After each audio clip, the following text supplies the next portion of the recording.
యోబు గ్రంథము 7వ అధ్యాయము. యోబు గ్రంథము 7వ అధ్యాయము మొదటి వచనం. భూమి మీద నరుల కాలము యుద్ధకాలము కాదా? చాలు. భూమి మీద నరుల కాలము యుద్ధకాలము కాదా? ఈ వచ్చిన భాగం యోబు గ్రంథంలో 7వ అధ్యాయం మొదటి వచనంలో మనం చదువుకోగలిగాం.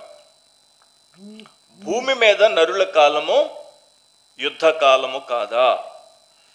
ఈరోజు మనం న్యూస్ ఛానల్ ఆన్ చేయగానే చాలా ప్రాముఖ్యమైనటువంటి న్యూస్ ఏమొస్తున్నాయి? యుద్ధం యుద్ధం యుద్ధం అనేటువంటి గొప్ప భయంకరమైనటువంటి వాతావరణం ప్రపంచంలో అలముకుని ఉంది. యుక్రెయిన్ అనేటువంటి దేశం మీదకి ప్రక్కనే ఉండేటువంటి రష్యా అనేటువంటి దేశం యుద్ధాన్ని ప్రకటించి అతి భయంకరంగా ప్రజలందరూ చనిపోతున్నా కానీ, మరి ఆ నివాసాలన్నీ కూడా మొత్తం పతనమైపోతున్నా కానీ, అక్కడ ఉండేటువంటి ఆస్తులు, అక్కడ ఉండేటువంటి ఫ్యాక్టరీస్ ఇవన్నీ కూడా నాశనం అయిపోతున్నా, యుక్రెయిన్ దేశంలో ఉండేటువంటి ప్రజలంతా సర్వనాశనం అయిపోతున్నా కానీ రష్యా దేశం మాత్రం యుద్ధాన్ని చేస్తుంది, బాంబులు వర్షాన్ని కురిపిస్తూనే ఉంది. యుక్రెయిన్ అనేటువంటి ఈ దేశం కోసం మనం అందరూ ప్రార్థన చేయాలి. దేవునికి స్తోత్రం కలుగును గాక. యుక్రెయిన్ దేశాన్ని దేవుడు ఆశీర్వదించును గాక. యుక్రెయిన్ దేశంలో ఉండేటువంటి ప్రజలందరినీ దేవుడు దీవించి సంరక్షించును గాక. అయితే ఈ వచ్చిన భాగాన్ని నేను ఇప్పుడు ఎందుకు చదివించాను? భూమి మీద నరుల కాలము యుద్ధకాలము కాదా అని అనే మాట ఎందుకు చదివించాను అనంటే, ప్రస్తుతము నెలకొన్నటువంటి పరిస్థితి యుద్ధ వాతావరణం ఉంది కాబట్టి అటుగా నా మనసుని ప్రభువారు ఆ వచ్చిన భాగం మీదకి నడిపించారు. దేవునికి స్తోత్రం కలుగును గాక. అయితే అసలు ముందు మనం యుక్రెయిన్ మీదకి రష్యా ఎందుకని యుద్ధం చేస్తుందో జస్ట్ అవగాహన కోసం చెప్పాలి కదా. ఇదివరకు యుక్రెయిన్ తర్వాత రష్యా కూడా ఆ రెండు దేశాలతో 15 దేశాలు కలిపి సోవియట్ యూనియన్గా ఉండేది. మీరు వినే ఉంటారు సోవియట్ యూనియన్. ఈ దేశాలన్నీ కూడా మరి సోవియట్ యూనియన్గా ఉండే. అయితే కొంతకాలం క్రితం ఆ దేశాలన్నీ కూడా విడిపోయినాయి, ఎవరి దేశాన్ని వాళ్ళే పరిపాలించుకుంటున్నారు. అయితే యుక్రెయిన్ అనే దేశం రష్యా అనేటువంటి దేశానికి సరిహద్దు దేశం కాబట్టి యుక్రెయిన్ అనేటువంటి దేశంలో ఒక భాగంలో ఉండేటువంటి ప్రజలు మాత్రం, ఆ భాగం పేరేంటంటే డాన్బాస్. చెప్పండి. డాన్బాస్ అనేటువంటి ఆ ప్రాంతంలో ఉండేటువంటి ప్రజలు, ఉక్రెయిన్ దేశంలో ఉండేటువంటి ప్రజలు రష్యాకి సపోర్ట్ చేస్తున్నారు. ఎందుకంటే రష్యన్ లాంగ్వేజ్ మాట్లాడతారు. ఉక్రెయిన్లో ఉండేటువంటి డాన్బాస్ అనేటువంటి ప్రాంతంలో ఉండేటువంటి ప్రజలు రష్యన్ లాంగ్వేజ్ మాట్లాడతారు, రష్యాకి సపోర్ట్ చేస్తారు. రష్యా ఉక్రెయిన్లో ఉండేటువంటి డాన్బాస్ అనేటువంటి ప్రాంతంలో ఉన్న వాళ్ళకి యుద్ధాయుధాలు బహుకరిస్తూ వాళ్ళ మీద, యుక్రెయిన్ ప్రభుత్వం మీద వాళ్ళని రెచ్చగొడుతుంది. ఇది చూసి యుక్రెయిన్ మరి ప్రపంచ దేశాలన్నిటికీ కూడా చెప్పడం కొంతకాలంగా వస్తూ ఉంది. అయితే ఆధిపత్యం చెలాయించుకోవడం కోసం మరి రష్యా దేశం ఉక్రెయిన్ దేశం మీదకి యుద్ధం చేయడం జరుగుతోంది. ఎందుకని? డాన్బాస్ అనేటువంటి ఆ యొక్క ప్రాంతం మాలో కలిసిపోతా ఉన్నారు, మాలో కలిపేయండి అన్నట్లుగా మొత్తం ఆ దేశాన్ని కబళించడానికి ప్రయత్నం చేస్తూ ఉంది. భారతదేశంతో సహా 180% దేశాలన్నీ కూడా ఉక్రెయిన్కి అండగా నిలవడానికి, ఉక్రెయిన్ మీద యుద్ధం తప్పు అని చెప్పి దేశ సామరస్యం లేదా ప్రపంచ సామరస్యం లేదా ప్రపంచంలో ఉండేటువంటి శాంతి కోసం మరి ప్రజలందరూ కూడా లేదా దేశాధినేతలందరూ కూడా వాళ్ళ వంతుగా గొంతుని వినిపిస్తూ ఉన్నారు. అయితే మనం ఆ యుద్ధ వాతావరణాన్ని అలా ఉంచి ఆ యుద్ధం గురించి మనం ప్రార్థన చేయాలి. యుద్ధాలేమి లేకుండానట్లుగా ప్రభు సహాయం చేయమని అడగాలి. అయితే 7వ వచనం, భూమి మీద నరుల కాలము యుద్ధకాలము కాదా అంటే, నరులు నివసించేటువంటి కాలము ఎలాంటిదట? యుద్ధకాలము. దేవునికి స్తోత్రం కలుగును గాక. నరులు నివసించేటువంటి కాలాన్ని యుద్ధకాలంగా మరి దేవాది దేవుడు చెప్తూ ఉన్నాడు అన్నమాట. దేవునికి స్తోత్రం కలుగును గాక. కాబట్టి యుద్ధకాలము అనే దాని గురించి లేదా భూమి మీద నరుల కాలము యుద్ధ కాలము అనే దాని గురించి ఈరోజు మనం కొద్దిగా దేవుని యొక్క వాక్యాన్ని ధ్యానం చేయాలి. దేవునికి స్తోత్రం కలుగునుగాక. యాకోబు పత్రిక 4:1 చదువుతాం. మీలో యుద్ధములను పోరాటములను దేని నుండి కలుగుచున్నవి? మీ అవయములలో పోరాడు మీ భోగేచ్ఛల నుండియే కదా అని చెప్పి యాకోబు 4:1 వ్రాస్తూ ఉన్నాడు. దేవునికి స్తోత్రం కలుగునుగాక. హల్లెలూయా. యుద్ధములను పోరాటములు దేని నుండి కలుగుచున్నవి అని అంటాడు. యుద్ధములను పోరాటములను దేని నుండి కలుగుచున్నవి అని అంటాడు. ఎవరో? యాకోబు. అయితే యుద్ధములను గురించి, యుద్ధ వాతావరణం గురించి మనం ఇప్పుడు కాదు, చాలా కాలం నుంచి, అంటే యేసుక్రీస్తు పూర్వం నుంచే మనం వింటూ వస్తున్నాం కదా. లూకాసు వార్త 21:9 ఒకసారి చూద్దాం. మీరు యుద్ధములను గూర్చి కలహములను గూర్చి వినినప్పుడు జడియకుడి, ఇవి మొదట జరగవలసి ఉన్నవి కానీ అంతము వెంటనే రాదని చెప్పాను. అయితే యుద్ధాలు జరుగుతాయి, యుద్ధ వాతావరణం వస్తుంది, యుద్ధాల గురించి మీరు వింటారు, కానీ దాని గురించి జడవద్దు, భయపడొద్దు, కానీ అంతము వెంటనే రాదని ఎప్పుడు రాయబడింది? ఇది లూకా తాను సువార్త రాసే సమయానికి వ్రాసినటువంటిది. కానీ యుద్ధములతో పాటుగా, భూకంపములతో పాటుగా ప్రభు రావడానికి మరి సూచనలన్నీ కూడా వరుసగా జరుగుతూ వస్తున్నాయి. కాబట్టి అతి త్వరలో యేసయ్య రానై ఉన్నాడు. దేవునికి స్తోత్రం కలుగునుగాక. కాబట్టి మనం ఇప్పుడు ప్రభు యేసుక్రీస్తు రాకను మనము ఎదురు చూడాల్సినటువంటి అవసరం ఉన్నది. చివరి కాలంలో జరిగేటువంటి యుద్ధాలు కాబట్టి ఈ యుద్ధాలను మనం పరిగణలోనికి తీసుకోవాలి. ఇప్పుడు మనం చూస్తే యుక్రెయిన్ మీదకి రష్యా కానీ, రష్యా మీదకి యుక్రెయిన్ కానీ అణుబాంబులు ప్రయోగిస్తే, జపాన్ దేశం గతంలో నాగసాకి, హిరోషిమాలు ఏ విధంగా అయితే తుడిచిపెట్టుకుపోయాయో ఆ విధంగా భూమిని చాలా వరకు భాగం తుడుచుకుపెట్టుకుపోయే అవకాశం ఉంది. అణ్వాయుధాలు వేయకుండా ఉండడానికి ఎంత తమాయించుకుంటున్నారు. కోపం వచ్చి పబ్లిక్గా మాట్లాడుతున్నారు. ఏ దేశం పట్టించుకోదా యుక్రెయిన్? మరి ఆ యొక్క ప్రధాని అంటున్నాడు, ఏ దేశం మమ్మల్ని పట్టించుకోదా, ఏ దేశం మాకు సపోర్ట్ రాదా, మీరంతా చూస్తూ ఊరుకుంటున్నారా అని చెప్పి తాను ప్రెస్ మీట్ పెట్టి మాట్లాడాడు. ప్రియమైనటువంటి వాళ్ళరా, యుద్ధ వాతావరణం వస్తుంది, యుద్ధాల గురించి మనం వింటాం, కానీ భయపడొద్దు అని అంటూనే యేసుక్రీస్తు రాకడకు ఒక సూచనగా మనం ఇది పరిగణించాలి. దేవునికి స్తోత్రం కలుగునుగాక. అయితే ఇప్పుడు యాకోబు చెప్పినటువంటి వచ్చిన భాగాన్ని మరలా మనం చూస్తే, మీలో యుద్ధములను పోరాటములను దేని నుండి కలుగుచున్నవి? మనం చూసేది రష్యా మీదకి, క్షమించండి, యుక్రెయిన్ మీదకి రష్యా, లేకపోతే ఇరాక్ మీదకి అమెరికా, లేకపోతే పాకిస్తాను, ఇండియా, ఈ యుద్ధాలనే మనం చూస్తున్నాం. కానీ వాక్యంలో వ్రాయబడింది మీలో యుద్ధములను పోరాటములను దేని నుండి కలుగుచున్నవి? మీలో యుద్ధములను పోరాటములను దేని నుండి కలుగుచున్నవి అని చెప్పి, మీ అవయవములలో పోరాడు అంటే మన అవయవములే మన మీదకి యుద్ధం ప్రకటిస్తున్నాయి. అది ఇక్కడ చెప్పేది. మన అవయవములే మన మీదకి యుద్ధం ప్రకటిస్తున్నాయి. ఇదేంటి? ఇప్పుడు మనం చూస్తే ఒక గమ్మత్తైన విషయం, యుక్రెయిన్లో ఒక పార్ట్ రష్యాకి సపోర్ట్ చేయడం వల్ల యుద్ధ వాతావరణం ఉంది. మనలో మన హృదయం, అందుకనే స్టీవెన్సన్ గారు ఒక పాట రాశారు, అద్భుతమైనటువంటి ఒక పాట. ఇందా మీరు పాడారా పాట? హృదయము వ్యాధితో నిండిన కపట కేంద్రము, దానిని గ్రహించుట ఎవరి సాధ్యము? హృదయము వ్యాధితో నిండిన కపట కేంద్రము, దానిని గ్రహించుట ఎవరి సాధ్యము? అంతరంగమును పరిశీలించు యేసయ్యా, స్థిర మనసుతో నీ దారిలో సాగనీమయ్యా. హల్లెలూయా. ఏంటంట కపట కేంద్రం? హృదయం. ఎక్కడుంది?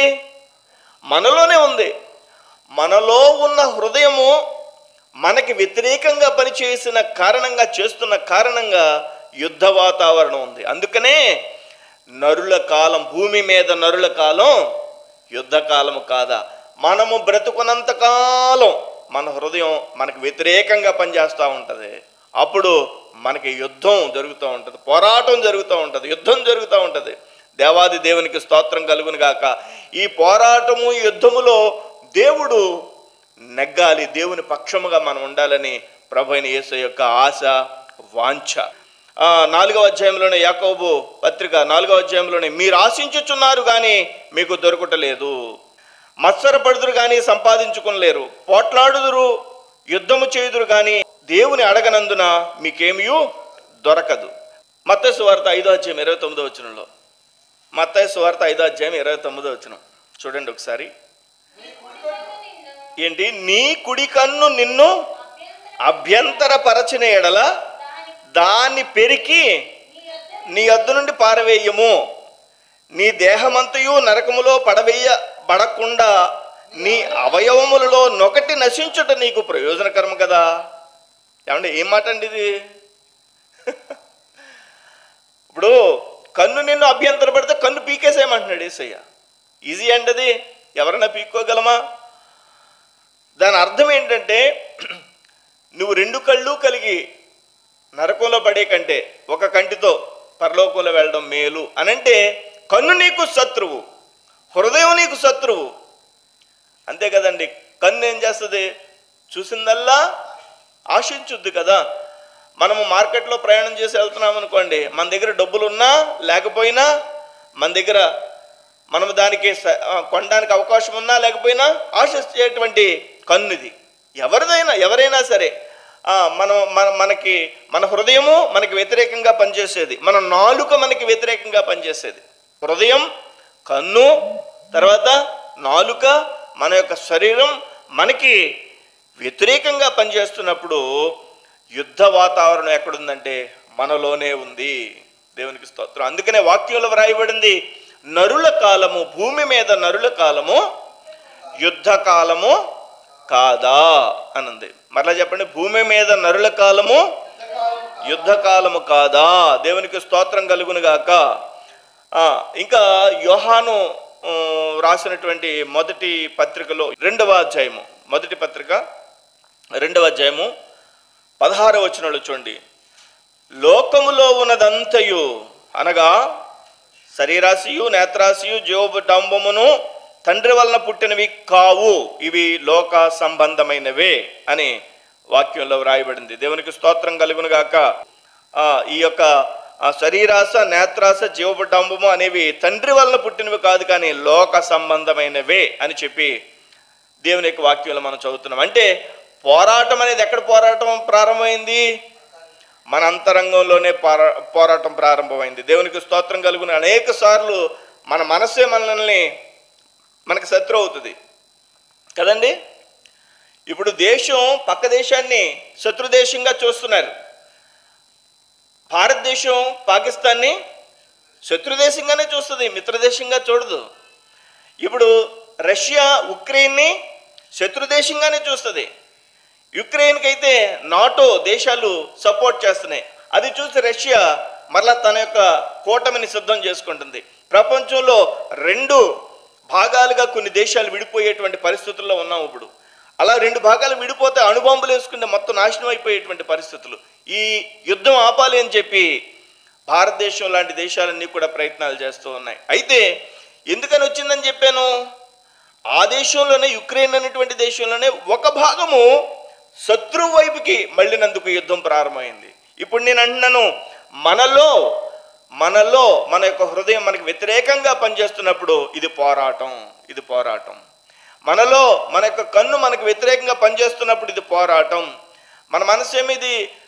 దేవుని ఆత్మేమో చేయొద్దంటది, కన్నేమో కావాలంటది, శరీరమేమో కావాలంటది, దేవుని ఆత్మేమో వద్దంటది. ఇది పోరాటం. ఇది మనిషి ఉన్నంతకాలం జరిగేటువంటిది. అయితే అంతిమ విజయం దేవుని పక్షముగా ఉండాలని దేవుని యొక్క ఉద్దేశము, దేవుని యొక్క ఆశ అయ్యున్నది. దేవునికి స్తోత్రం కలుగును గాక. చంచల మనసాడించు బ్రతుకు ఆటను. ఏ మనసు అటండి అది? చంచల మనసు. చంచల మనసాడించు బ్రతుకు ఆటను, వంచన చేసి నడుపును తప్పు బాటను. చంచల మనసాడించు బ్రతుకు ఆటను, వంచన చేసి నడుపును తను మనస్సు మార్చగలిగినటువంటి నిజ దేవుడు మన పక్షంగా ఉన్నాడు. అయితే ఇప్పుడు మన మనసు మనకి వ్యతిరేకంగా పనిచేస్తుందట. చంచల మనసు అట. మన హృదయం కపట కేంద్రం అట. మన కన్ను మనకు వ్యతిరేకంగా పనిచేస్తుంది. మన శరీరం మనకు వ్యతిరేకంగా పనిచేస్తుంది. మన యొక్క నాలుక వ్యతిరేకంగా పనిచేస్తుంది. మన యొక్క సమస్తము మనకు వ్యతిరేకంగా పనిచేస్తున్నప్పుడు ఈ వ్యతిరేకమైనటువంటి ఈ యొక్క శరీరంలో ఉండేటువంటి దేవుని యొక్క ఆత్మ ద్వారా కలిగినటువంటి మరి నడిపింపు ప్రకారం మన ఆత్మ పరలోక రాజ్యం చేరాలి. అంతవరకు ఈ యొక్క పోరాటమే. అసలు ఏ పోరాటం లేదనుకోండి, మనం పూర్తిగా ఎవరి పక్షంగా ఉన్నట్టు? లోకంలో ఉంటే లోకంలో ఉన్న వాళ్ళకి పోరాటమే ఉండదు. ప్రభువులో ఉన్న వాళ్ళకి పోరాటమే. దేవునికి స్తోత్రం కలుగునుగాక. కాబట్టి అలాంటి పోరాట పరిస్థితులు మన జీవితంలో ఎదురైనప్పుడు దేవాది దేవుని పక్షంగా మనము ఉండాలి. ఆయన సన్నిధిలో ప్రార్థన చేయాలి. ఇది బాగా అర్థం అవడం కోసం బైబిల్లో ఒక ఉదంతం చూపించాలని ఆశపడుతున్నాను నేను. దేవునికి స్తోత్రం కలుగునుగాక. చూడండి, దినవృత్తాంతంలో 2వ గ్రంథంలో వ్రాయబడినటువంటి ఒక విషయాన్ని మనం చదవాలి. దినవృత్తాంతంలో 2వ గ్రంథము 14వ అధ్యాయము మొదటి వచనం చూస్తే, అబీయా తన పితరులతో కూడా నిద్రింపగా జనులు అతనిని దావీదు పట్టణమందు పాతిపెట్టిరి. అతనికి బదులుగా అతని కుమారుడైన ఆసా రాజాయను. ఆసా రాజైనటువంటి రోజులయ్యి. ఆసా అనేటువంటి ఒక వ్యక్తి రాజుగా నియమించబడినటువంటి రోజులు. అతని దినములలో దేశము 10 సంవత్సరములు నెమ్మది పొందెను. యోధా రాజ్యానికి రాజు అయినటువంటి ఈ యొక్క ఆసా దినములలో 10 సంవత్సరాలట నెమ్మది పొందిందట. అంటే దాని అర్థం ఏంటి? ఏ యుద్ధాలు లేవు. ఎందుకనో తెలుసా?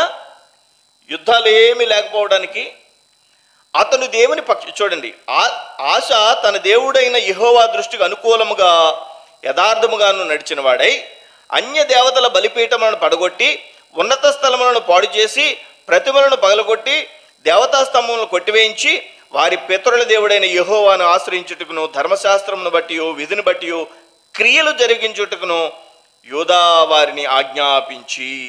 దేవునికి స్తోత్రం కలుగును. యోధా వారిని అందరినీ దేవుని ఆశ్రయించే వారిగా చేశాడు ఈ ఆస అనేటువంటి రాజు. దేవునికి స్తోత్రం కలుగును గాక. అయితే శత్రు దేశాలు లేవా చుట్టూరు యోధా రాజ్యానికి? అప్పుడు ఉన్నాయి, అప్పుడు కూడా ఉన్నాయి. తన పితరుల కాలంలోనూ ఉన్నాయి, ఆశా కాలంలోనూ ఉన్నాయి. కానీ ఆశా కాలంలో శత్రు దేశాలు ఉన్నా కానీ శత్రు దేశాల కంటే బలమైన దేశంగా యోధా రాజ్యం ఉంది. దేవునికి స్తోత్రం. ఎందుకంటే దేవునిని ఆశ్రయించాడు కాబట్టి. అక్కడ దేవతా స్తంభములను, అక్కడ అన్య దేవతల బలిపీఠములను పడుగొట్టించినటువంటి రాజు కాబట్టి ఆశ. దేవునికి స్తోత్రం. అంటే మనలో కన్ను అనేటువంటి, నాలుక అనేటువంటి, శరీరము అనేటువంటి, హృదయం అనేటువంటి, మనస్సు అనేటువంటి శత్రువుగా పనిచేసేటువంటి భాగాలు, ఈ పరిస్థితులు ఉన్నప్పటికీ మనము దేవుని ఆశ్రయించినప్పుడు అంతిమ విజయం మన దేవుడు మనకు అనుగ్రహించేటువంటి దేవుడు అయి ఉన్నాడు. దేవునికి స్తోత్రం కలుగును గాక. ఆశ యోధా రాజ్యానికి రాజైన తరువాత తాను చేసినటువంటి పనిని బట్టి దేవుని ఆశ్రయించాడు, తాను ఆశ్రయించు వారిగా చేశాడు కాబట్టి యోధా రాజ్యానికి 10 సంవత్సరాలు నెమ్మది ఉండట. అయితే ఒక రోజున ఏమైందో తెలుసా? చూడండి, 7వ వచనం చదువుదాం. అతడు యోధా వారికి ఇలా ప్రకటన చేసెను. 2వ దినవృత్తాంతంలో 2వ గ్రంథము 14వ అధ్యాయం 7వ వచనం. అతడు యోధా వారికి ఇలా ప్రకటన చేసెను. మన దేవుడైన యెహోవాను మనం ఆశ్రయించినందున ఆయన మన చుట్టూను నెమ్మది కలుగు చేసి ఉన్నాడు. దేశమందు మనము నిరభ్యంతరముగా తిరగవచ్చును. మనము ఈ పట్టణమును కట్టించి వాటికి ప్రాకారములను, గోపురములను, గుమ్మములను, ద్వారబంధములను అమర్చుదము. కాగా వారు పట్టణములను కట్టి వృద్ధి నొందిరి. దేవునికి స్తోత్రం. అలా వృద్ధి పొందుతూ ఉన్నప్పుడు ఆ కాలమున డాళ్లును ఈటలను పట్టుకుని 3 లక్షల మంది యోధావరును కేడుములను ధరించి విల్లువేయు 2 లక్షల మంది, 2,80,000 మంది బెన్యామీయులను కూడిన సైన్యం ఆసాకుండెను.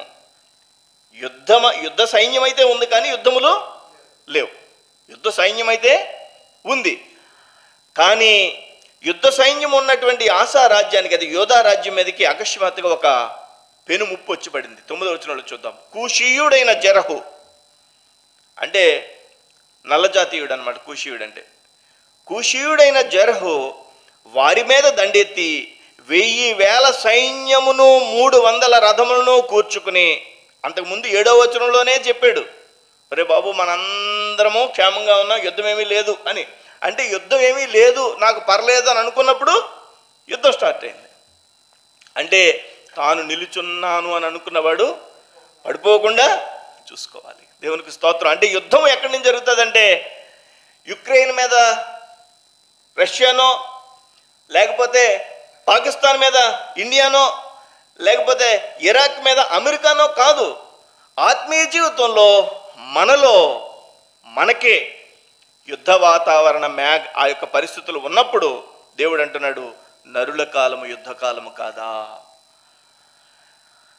ఎప్పుడైతే 14వ అధ్యాయంలో 7వ వచనంలో ఆశ తన ప్రజలకి, ఒరే బాబు మనందరం నెమ్మదిగా ఉన్నామని అనగానే 8వ వచనంలోనే ఇంకా 9వ వచనం, 8వ వచనం, 9వ వచనం నుంచి యుద్ధ మేఘాలు ఉన్నాయి. అప్పుడు ఏం చేశాడో తెలుసా? ఆశ 11వ వచనంలో ఆశ తన దేవుడైన యెహోవాకు మొర్రపెట్టి, యెహోవా విస్తారమైన సైన్యము చేతిలో ఓడిపోకుండా, అంటే విస్తారమైన సైన్యం అంటే ఆశ కంటే, యోధా రాజ్యము కంటే శత్రు రాజ్యమైనటువంటి కూషీయుడైన జెరహు సైన్యము అధికంగా ఉంది, ఇంచుమించుగా రెట్టింపు ఉంది. అలాంటి సైన్యం తన మీదకి దండెత్తి వచ్చినప్పుడు యెహోవా విస్తారమైన సైన్యము చేతిలో ఓడిపోకుండా బలము లేని వారికి సహాయము చేయుటకు నీ కన్నా ఎవరూ లేరు.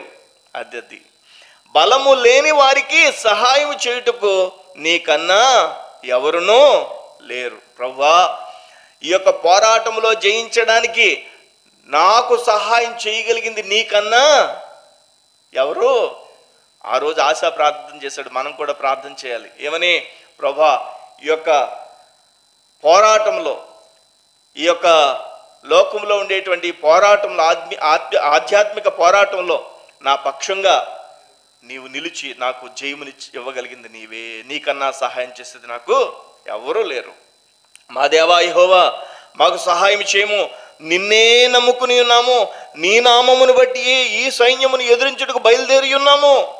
యెహోవా నీవే మా దేవుడువు అని చెప్పి నరమాతృలను నీ పైని జయమొందనీయకము అని ప్రార్థన చేశాడట. దేవునికి స్తోత్రం. ఆశ ఈ విధంగా ప్రార్థన చేసినందుకు సింపుల్గానండి 13వ వచనంలో 12వ వచనంలో యెహోవా ఆ కూషీయులను ఆశా ఎదుటను యోదావారి ఎదుటను నిలువనీయక వారిని మొత్తినందున వారి పారిపోయారు. వాళ్ళంతటా వాళ్ళే పారిపోయేటట్టుగా చేశాడు. దేవునికి స్తోత్రం కలుగును గాక. అంటే శత్రువు ఏదైతే మన మీద యుద్ధం చేస్తుందో, ఆ శత్రువు మనము యుద్ధం చేస్తూ ఉన్నప్పుడు, ఆ శత్రువు ఒక్కొక్కసారి నెగ్గినప్పుడు, ఒక్కొక్కసారి మనం నెగ్గినప్పుడు, ఈ పోరాటంలో మనమే అంతిమ విజయం సాధించడానికి దేవాది దేవుని పక్షంగా మనం ఉండడానికి ఆయన సహాయాన్ని మనం అడగాలి. దేవునికి స్తోత్రం కలుగును గాక. అక్కడ ఏమైంది? శత్రు రాజ్యము, ఆ యొక్క కూషీయుడైనటువంటి జెరహు సైన్యమంతా కూడా పారిపోయారు. వాళ్ళంతటి వాళ్ళు పారిపోయారు. అంటే ఇప్పుడు యుద్ధం జరిగిందా?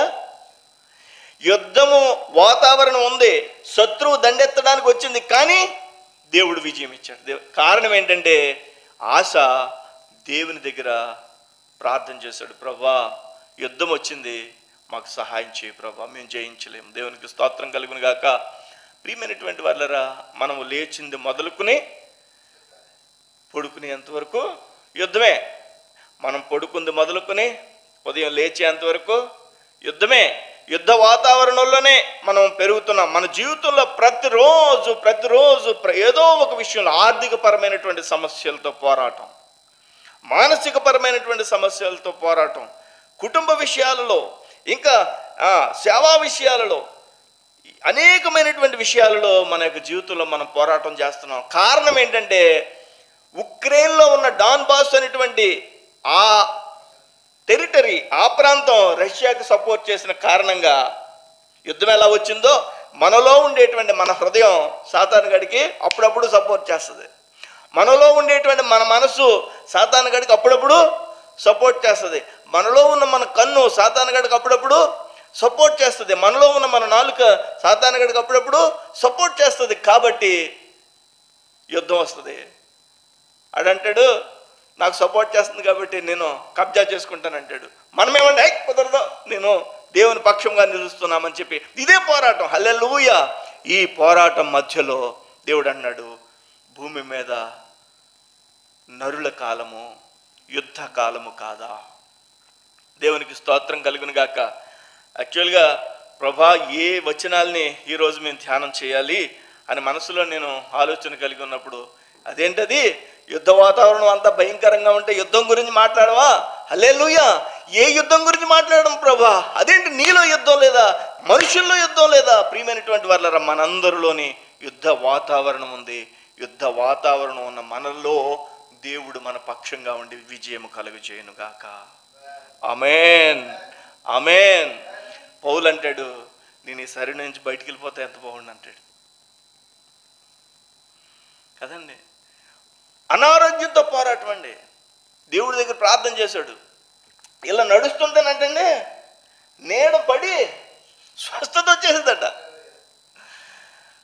గాలి తగిలి ఇలా తుడుచుకుంటాడు కదా గొడ్డముక్క. ఇప్పుడంటే తెల్ల కర్చీఫ్లు, బార్డర్ ఉన్న కర్చీఫ్లు ఇప్పుడు ఉన్నాయి. అప్పుడు ఏదో గొడ్డముక్క పట్టుకుని ఉంటాడు మనోడు. ఆ గొడ్డముక్కతో ఇలా తుడుచుకుని ఉంటాడు. ఇవి తుడుచుకున్న గొడ్డముక్క తగిలితే, చేతి రుమాలు తగిలితే స్వస్థత వచ్చేసింది. అలాంటి వాడికి అనారోగ్యం. ప్రార్థన చేశాడు, నువ్వు నోర్మి ప్రార్థన చేశాడు. మళ్ళా ముమ్మారు ప్రార్థన చేశాడట. యేసయ్య అన్నాడు, నా కృప నీకు చాలంతే. ప్రియమైనటువంటి వాళ్ళరా, చావైతే మేలంటాడు, బ్రతుకుట క్రీస్తే. అదే పోరాటం కదా మరి. అది యుద్ధం అంటేనే అది కదా. మనం అందరం ఏం చెప్తున్నాం? బ్రతుకుట క్రీస్తే, చావైతే లాభం. దేవునికి స్తోత్రం కలుగును గాక. ప్రియమైనటువంటి వాళ్ళరా, అందుకనే చెప్తున్నాను, ప్రతిరోజు మనం యుద్ధం చేయాలి. అందుకనే మనం we are the soldiers of Jesus Christ, we are the soldiers of heaven. Hallelujah. మనం యుద్ధం చేస్తాం, యుద్ధం చెయ్యాలి. సైన్యం ఏం చేస్తుందంటే, ఫెసిలిటీస్ ఉన్నా లేకపోయినా, అనుకూలమైన వాతావరణం ఉన్నా లేకపోయినా, అన్నీ అనువుగా ఉన్నా లేకపోయినా, వాళ్ళు చేసేది ఏంటంటే కమిట్మెంట్ వాళ్ళకు ఉండేది. దేవునికి స్తోత్రం కలుగును గాక. ఈరోజు మనకి ఉండాల్సింది, క్రైస్తవునిగా లేదా విశ్వాసిగా మనకు ఉండాల్సింది ఏంటంటే కమిట్మెంట్. దేవునికి స్తోత్రం కలుగును గాక. ఇప్పుడు మనం యుద్ధ వాతావరణంలో ఉన్నాం. ప్రపంచమంతా చూస్తుంది యుక్రెయిన్ని రష్యా యుద్ధం చేస్తుందని. ఇప్పుడు మనం ఆ విషయంతో పాటుగా, అరే బాబు, విశ్వాసులు అయినటువంటి మనలో యుద్ధం జరుగుతుంది. ఆ యుద్ధం చాలా ప్రమాదకరమైన యుద్ధం. ఆ యుద్ధం అత్యంత ప్రాముఖ్యత కలిగినటువంటి అంశం ఇది. దేవునికి స్తోత్రం కలుగును గాక. దీన్ని ఏం చేయాలంటే మనం జాగ్రత్తగా పరీక్ష చేసుకుని పర్యవేక్షించాలి. దేవునికి స్తోత్రం కలుగును గాక. దేవుని యొక్క సన్నిధానంలో యాస రాజు ఏం చేశాడు? ప్రార్థన చేశాడు. కాబట్టి ఆ శత్రువు పారిపోయింది. ఇంకో విషయం చెప్పనా, 15వ అధ్యాయం అంతా కూడా ఆశా రాజు అద్భుతంగా పరిపాలించాడు, చాలా చక్కగా పరిపాలించాడు. 15వ అధ్యాయం మొదటి వచనం చదవండి. ఆ కాలమున దేవుని ఆత్మ ఓదేదు కుమారుడైన అజర్యా మీదకి రాగా, అతడు ఆసాను ఎదుర్కొనబోయి ఇలాగూ ప్రకటించను.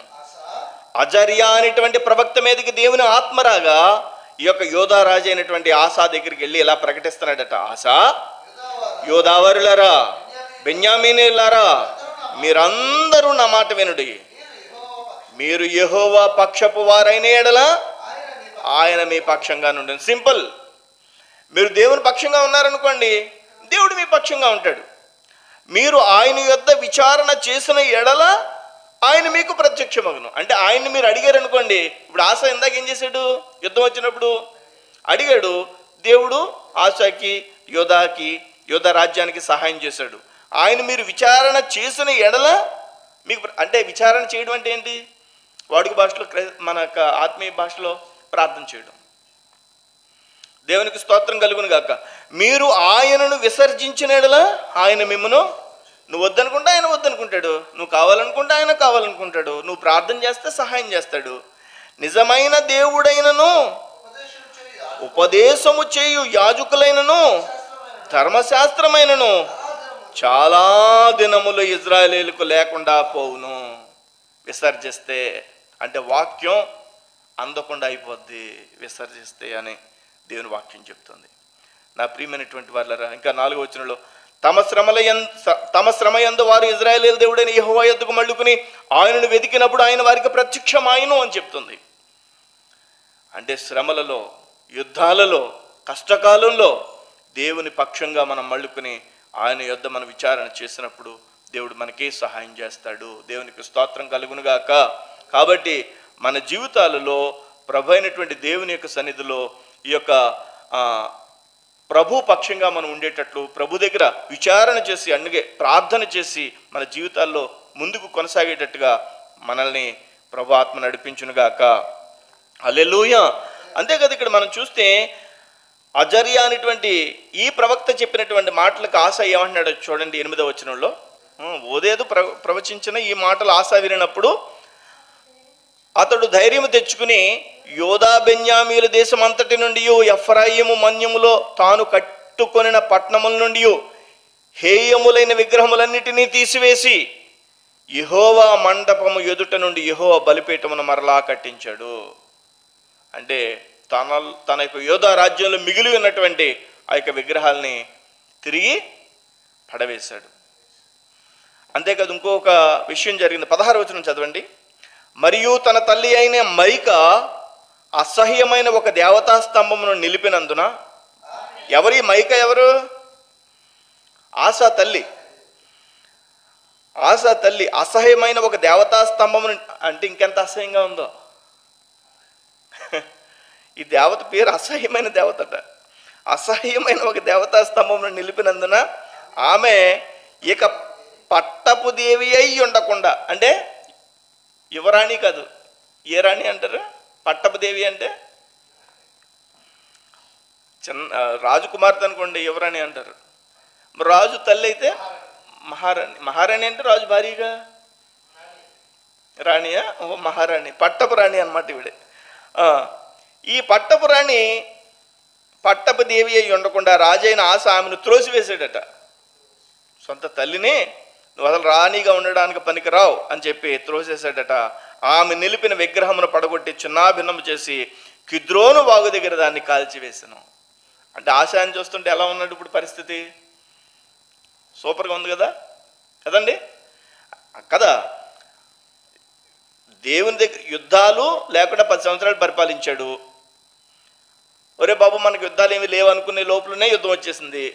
అంటే తాను నిల్చున్నాను అన్నవాడు పడిపోకుండా చూసుకోవాలి.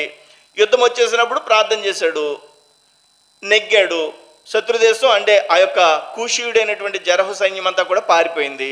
ఆ తర్వాత దేవుని యొక్క ప్రవక్తను పంపించాడు. ప్రవక్తను పంపించినప్పుడు అతను ధైర్యం తెచ్చుకుని, ఓహో దేవా నీ దగ్గర ప్రార్థన చేస్తానులే, జాగ్రత్తగా ఉంటానని అన్నాడు. ఆ తర్వాత విగ్రహాల్ని, మిగిలి ఉన్నటువంటి విగ్రహాలని పడగొట్టేశాడు. ఈ లోపల వాళ్ళమ్మ ఒక విగ్రహం పెట్టి భజన చేస్తుంది. అప్పుడు ఆ విగ్రహాన్ని పడగొట్టి తన తల్లిని రాణిగా కూడా ఉండకుండా పదవి నుంచి తీసాడు. తల్లిగా ద్వేషించలేదు కానీ పదవి నుంచి తొలగించేశాడు. అంత బాగా ఉన్నటువంటి ఆశ ఏలుబడి ఎలా జరిగిందో 19వ వచనంలో చూద్దాం. ఆశ ఏలుబడి యందు 35వ సంవత్సరము వరకు యుద్ధములు జరగలేదు. అంటే శత్రు దేశాలు ఉన్నాయా లేదా? శత్రు దేశాలు చుట్టూరు ఉన్నాయి. మనలో మనసు ఉంటుంది, మనలో హృదయం ఉంటుంది, మన కన్ను ఉంటుంది, మన నాలుక ఉంటుంది, అన్నీ ఉంటాయి. వాటి పని అవి చేస్తాయి. కానీ విజయం మాత్రం యోధా వారిది అన్నట్లుగా ఆశ ఏలుబడిలో 35 సంవత్సరాలు యుద్ధాలే జరగలేదట. కానీ అసలు విషయం ఇప్పుడు చెప్పాలి. ఏం జరిగింది? ఆశ ఏలుబడి యందు 36వ సంవత్సరమున, అది విషయం, 36వ సంవత్సరమున ఇజ్రాయేలు రాజైన బయషా, ఏ రాజతనం? మరి ఆశ ఎవరు? యోధారాజు. మోజెస్ చౌదరి గారు మన మధ్యలోనికి వచ్చినప్పుడు యూదులు ఎవరు, ఇజ్రాయేలీలు ఎవరు, ఎందుకని వాళ్ళిద్దరూ రెండు విభాగాలకు విభజించబడ్డారు అనేది చక్కగా వివరించారు. ఇప్పుడు యోధాకి రాజు ఎవరు? ఆస. ఇజ్రాయెల్కి రాజు ఎవరు? బెయిషా. బెయిషా అనేటువంటి రాజు యోధా వారి మీద దండెత్తి బయలుదేరి యోధా రాజైన ఆస యొద్దకు రాకపోకలు జరుగుకుండునట్లు రామాను కట్టింపగా, ఆస యెహోవా మందిరమందును రాజనగరనందును ఉన్న బొక్కసములలో నుండి వెండి బంగారములను తీసి దమస్కులో నివాసము చేయు సిరియా రాజుకు బెన్హదదు నద్దకు దూతలను పంపించాడు. ఇలా చూడండి. ఇప్పుడు ఏం జరిగింది? యోధా రాజ్యం మీదకి ఇజ్రాయేలు రాజు యుద్ధానికి వచ్చాడు. యుద్ధానికి వచ్చినప్పుడు ఇందాక కూషు దేశస్తులు వచ్చినప్పుడు ప్రార్థన చేసినట్లు ఇప్పుడు ప్రార్థన చేయలేదు. ఏం చేశాడో తెలుసా? తన యొక్క బంగారము, వెండి ఇదంతా తీసుకుని సిరియా అంటే పక్క దేశపు రాజు దగ్గరికి వెళ్ళాడు. సిరియా రాజు దగ్గరికి వెళ్ళి అన్నాడు, అయ్యా ఇదిగో ఇజ్రాయెల్ రాజు మా మీదకి యుద్ధానికి వస్తున్నాడు, నువ్వేమో ఇజ్రాయెల్ రాజుతో వ్యాపారం చేస్తున్నావు, నువ్వు అన్ని సంపాదించుకుని నా మీదకి వస్తున్నాడు కాబట్టి నువ్వు తనతోటి కట్ ఆఫ్ అయిపో, పీసుకొట్టేస్తే అప్పుడేమవుద్ది? తను ఆర్థికంగా బలహీన పొందుతాడు, మా మీదకి యుద్ధానికి రాడు. ఇప్పుడు ఆశ తన తెలివితేటలో ఉపయోగిస్తున్నాడు. ఇప్పుడు వరకు దేవుని మీద ఆధారపడ్డాడు. అలాంటి పరిస్థితుల్లో ప్రియమైనటువంటి వర్లరా, దేవుని యొక్క సన్నిధానంలో అలా పంపిస్తే ఇంకేమన్నాడు చూడండి, 3వ వచనం, నా తండ్రికిని నీ తండ్రికిని. ఫ్రెండ్షిప్ ఎప్పటి నుంచి ఉందట? పూర్వకాలం నుంచి ఉంది. మరి తండ్రి నిలబెట్టిన ఆ దేవతా స్తంభాలన్నీ పడగొట్టాడు కదా. కానీ తండ్రి స్నేహితుడైనటువంటి అతను కుమారుడితో ఇతను మరలా సంధి చేద్దాం అనుకుంటున్నాడు. నా తండ్రికిని నీ తండ్రికిని కలిగి ఉన్నట్లు నాకును నీకును సంధి కలిగి ఉన్నది. వెండిని బంగారమును నీకు పంపి ఉన్నాను. ఇజ్రాయేలీల రాజైన బెయిషా నన్ను విడిచి అవలికి పోవునట్లుగా నీవు అతనితో చేసి ఉన్న సంధి భంగము చేయమని వర్తమానం పంపాను. అది నువ్వు అతనితో విడిపో, అతనితో స్నేహం చేయకు, నా మీదకి యుద్ధానికి వస్తున్నాడు. ఇప్పుడు యుక్రెయిన్ దేశాధ్యక్షుడు ఏమంటున్నాడు తెలుసా? ఓ దేశంలారా, రష్యా మా మీదకి యుద్ధానికి వస్తుంటే మీరు ఏం చూస్తున్నారు? సోద్యం చూస్తున్నారా? ప్రపంచంలో దేశాలన్నీ ఏం చేస్తున్నాయి? రష్యాతో మీరు వ్యాపారం మానేసేయండి, రష్యాతో మీరు మొత్తం కటాఫ్ అయిపోయింది. రష్యా మా మీదకి యుద్ధానికి వస్తున్న రష్యాకి మీరంతా ఎంత ఒంటరి వాడిని చేస్తారో చూపించండి. నిజంగా కూడా దేశాలన్నీ రష్యా మీదకి దండెత్తుతున్నాయి. ఎందుకురా చిన్న యుక్రెయిన్ మీదకి బయలుదేరావు, యుద్ధం చేస్తున్నావు అని చెప్పి రష్యా దేశ అధ్యక్షుడైనటువంటి పుతిన్ని మరి వార్నింగ్స్ ఇస్తున్నారు. వార్నింగ్స్ అనే పదం మనం వాడకూడదు, కానీ హితబోధ చేస్తున్నారు. ప్రియమైనటువంటి వాళ్ళరా, ఇక్కడ ఇదే పని చేశాడు ఆశ. ఇంతవరకు దేవుని దగ్గర ప్రార్థన చేసినటువంటి ఆశ ఇప్పుడు తన బంగారం మీద, వెండి మీద ఆధారపడ్డాడు. తన స్నేహితుడైనటువంటి సిరియా రాజు అయినటువంటి బెన్హదద్ మీద ఆధారపడ్డాడు. కాబట్టే తనకి భయంకరమైనటువంటి యుద్ధ వాతావరణం నెలకొంది. అక్కడి నుంచి ఆ యొక్క చూడండి 7వ వచనం చూడండి, ఆ కాలమందు దీర్ఘదర్శి అయిన హనాని యోధా రాజైన ఆసా నద్దకు వచ్చి అతనితో ఇలాగ ప్రకటించును, నీ దేవుడైన యెహోవాను నమ్ముకొనక, చూడండి, నీ దేవుడైన యెహోవాను నమ్ముకొనక సిరియా రాజును నమ్ముకుంటమే, సిరియా రాజు యొక్క సైన్యము నీ వశము నుండి తప్పించుకుని పోయెను.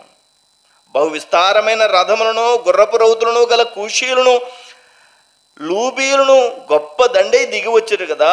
ఎప్పుడు 14వ అధ్యాయంలో 9వ వచనంలో వాళ్ళంతా వచ్చినప్పుడు యుద్ధం ఎలా జరిగింది?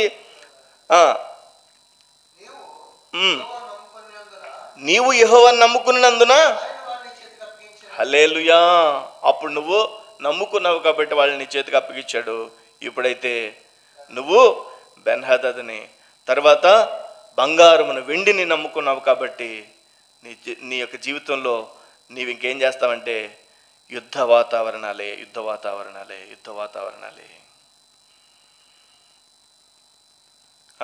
వచనం చదవండి.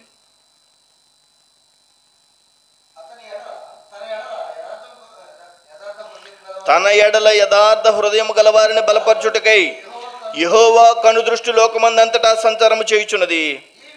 ఈ విషయమందు నీవు మతి తప్పి ప్రవర్తించితివి